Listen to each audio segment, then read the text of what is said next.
Here was the headline this week in the Indianapolis Star: Hunker down no more, with Governor Holcomb announcing the end of the state's mask mandate April 6th, while also expanding vaccinations next week to all Hoosiers 16 and up, as Indiana reaches a key milestone: 1 million Hoosiers fully vaccinated. Let's talk about it now with our panel, joined this week by Robin Winston, Tony Samuel, Laura Wilson, and Adam Wren. And we start with former Democratic Party Chair Robin Winston. Robin, what was your reaction to the governor's speech?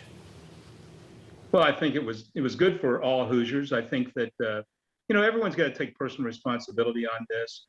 There are those who want to be against it. There are those who don't think they should be doing it at all. But this also is emanating from the fact that Joe Biden has done a tremendous job on the distribution of vaccines all across the country. Even yesterday, raising the goal to now 200 million people to be vaccinated. So with that type of federal partnership, combined with what the governor's doing at the local level, we'll get around the corner here and address this issue.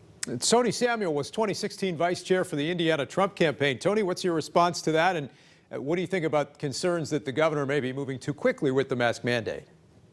Well, there are always going to be those folks that are listening to the side that would keep this mask mandate going on for as long as they could. The governor's hit the mark from the start of this crisis, throughout the pandemic, and now with the vaccine distribution. He's been doing a great job, and he's making the right calls. He's listening to the right people. He's looking at the data, and I commend him for being on top of it. And then, not just here in Indiana, looking at his record on all of it, but comparing him to the other states, the New Yorks and the New Jerseys and the Californias, the Democrat-led states. It's night and day, and he's done a great job. Let's turn to you, Indy political science professor Laura Wilson. Laura, certainly issues like mask mandates have become political lightning rods throughout this pandemic, and not just here in Indiana. It's true. Across the country, there's the question of who should be involved, who should be in charge. And it's not just the mandate itself, but there's the question of enforcement. In the case of Indiana, if we no longer have the mask mandate, as we won't after April 5th, it's going to be up to local governments. It's going to be up to corporations, businesses in terms of the enforcement question. But we've seen this raised in different states and municipalities and different corporations. They all handle it differently. I think the thing that it really highlights in a lot of different ways is just how different our expectations are of government and what we believe should be an individual right versus something that somebody else has told to us. That's different across the country, and that's definitely why you see it becoming more politicized and also, quite frankly, more partisan too, as different parties have to pick different battles and take up different positions on this issue. All right, finally, Important Ville's Adam Wren, who's also now with Insider. Adam, what else are you hearing in terms of the political pressure the governor may have faced on this decision from fellow Republicans, as others like Indy Mayor Joe Hogsett take a different approach when it comes to the mask mandate?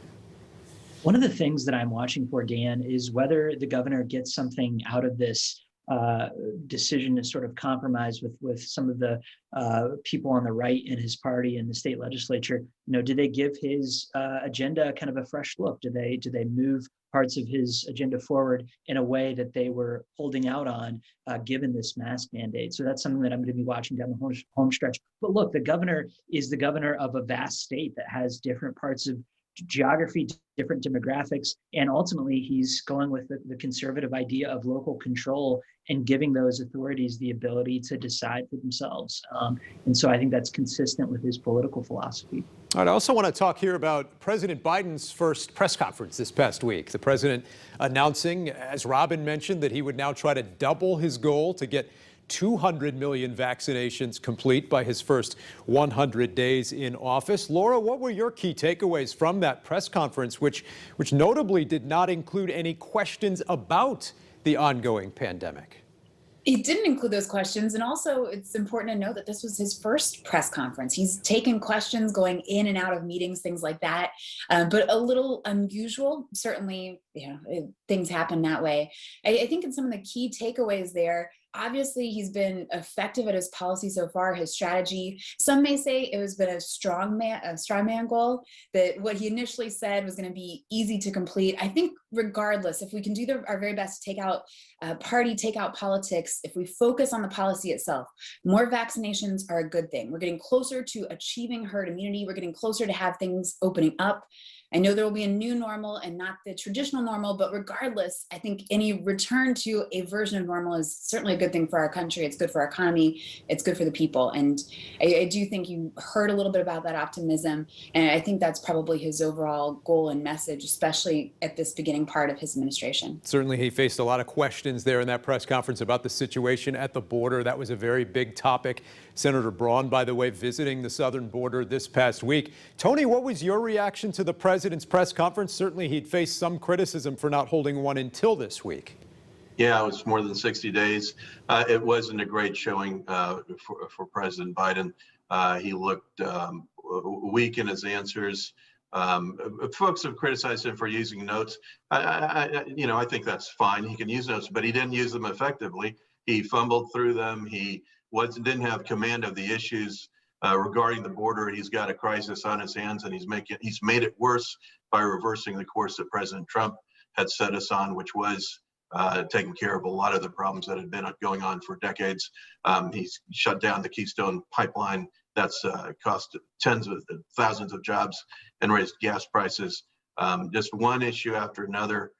He's not in charge of what his policies, and it showed in his really flailing press conference. Obviously, a lot of factors go into something like gas prices. But Robin, I want to get your response to what Tony said there, and also to another big topic this week, the issue of voting rights. We saw a controversial new law in Georgia. The topic has been up for debate here in Indiana, where we now have a new Secretary of State. Your party has a new state chair, as we heard earlier. How big a topic will this be here in the Hoosier State?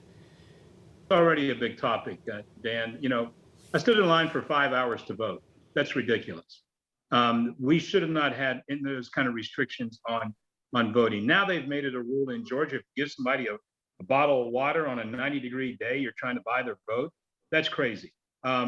Everything. And remember, Georgia is a state where we counted the ballots 3 times, and Joe Biden won. And then we went to a runoff, and Warnock won and Ossoff won U.S. Senate seats. Isn't it amazing that that's the first state to come right back and make restrictions on the access to voting? As far as the president's press conference, Tony, I think you got to change your filter, because I don't think you were watching the same station I was. He did a great job. He didn't berate a reporter. He didn't say, go ahead and use disinfectant on yourself. He talked about making sure that we get 100 million vaccines and now another 100 million. He had total command of the stage, and was one important thing, calm. That's what I saw out of the press conference. All right, Adam, the new state party chair for Indiana Democrats, Mike Schmoll, you saw him there earlier in the interview. He really made a name for himself heading up the Buttigieg campaign. You spoke with him this week as well. What will he take from that campaign into his new role here, trying to bring Indiana Democrats back from the political wilderness? I think one of the things he's going to take is his lesson that he won from winning the Iowa caucus in terms of how to reach out to rural voters in a red or purple state. Indiana's a bit more red than Iowa is. But how do you communicate to farmers, to people who are living away from cities? And how do you blend that into a message that appeals to them? I think he's also going to take the go everywhere strategy that Pete Buttigieg operated on in terms of talking to podcasts and television stations, reporters, print newspapers. He's already done that this past week, talking with you and many other reporters, getting his message out. So I think it's great for the party and for the Republican Party and for voters when both parties have more parity. I think you get a better government for everyone, and it seems like that's the direction that he's moving the party in. Okay, our thanks to our panel. They'll be back here in a few minutes. Coming up, the tragic shooting in Colorado claims the life of a Ball State grad. We'll have a reaction from elected officials here in Indiana up next.